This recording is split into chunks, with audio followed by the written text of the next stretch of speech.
Hello artists, and welcome to the Academy at Lion Road Art. In this video, I will be teaching you how you can make a paper mosaic. I did so by starting with a sketch, and actually first by starting with a concept, envisioning an idea. I wanted to make a picture of a pleated woodpecker, maybe banging its little beak on a tree. And so, using a pencil, I lightly drew that whole thing. When I was done, I erased most of the details, leaving just the faintest outline. Then I gathered my paper materials. I have construction paper that I cut into strips and then later into smaller squares, rectangles, and triangles. I have a small metal dish that I filled with Elmer's school glue, and then a paintbrush so that I could paint the glue onto my paper. It's a little easier and a lot less sticky to do it this way. Then I colored, but with paper, laying down shapes of colored paper where they fit into my design. Lots of measuring and cutting, sometimes cutting twice when I should have measured twice, so be it, and just laying the paper out until my whole design was finished. In truth, this took me a long time, about 2 whole hours to complete. And this video is obviously sped up in a time lapse so that you don't have to watch me work on this for 2 hours straight. Although if you'd like that, it would be kind, but not necessary whatsoever. Anyways, back to it.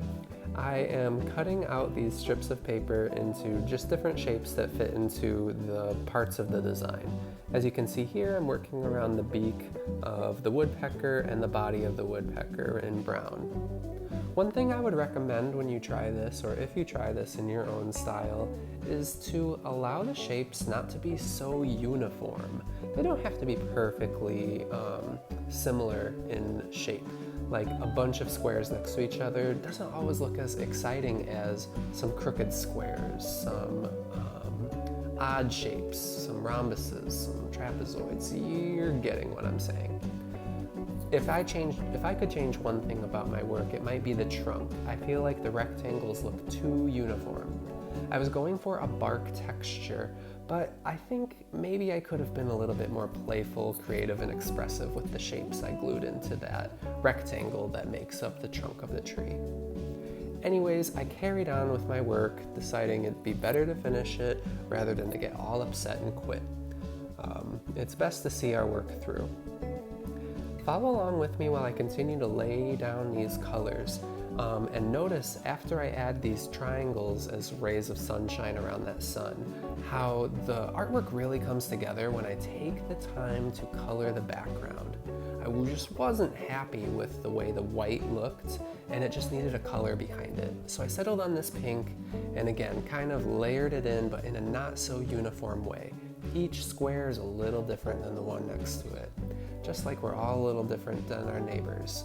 And that's kind of what makes life special, and that's kind of what makes our art special too. Anyways, I'm gonna stop yapping and let you just watch and enjoy. I hope you like it.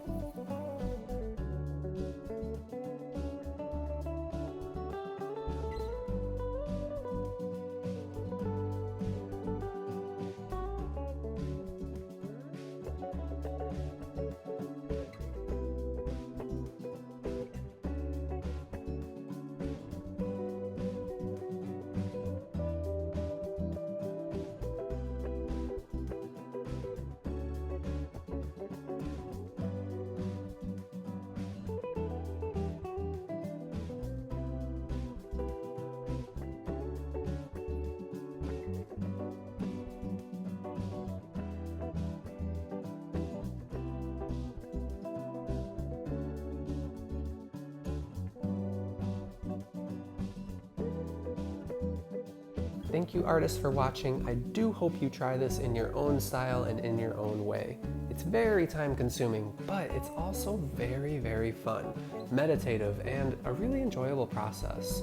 I think lots of people with lots of different abilities can do this activity. It's fun, it's kind of carefree, and it might just make your day. Happy making, artists. Enjoy.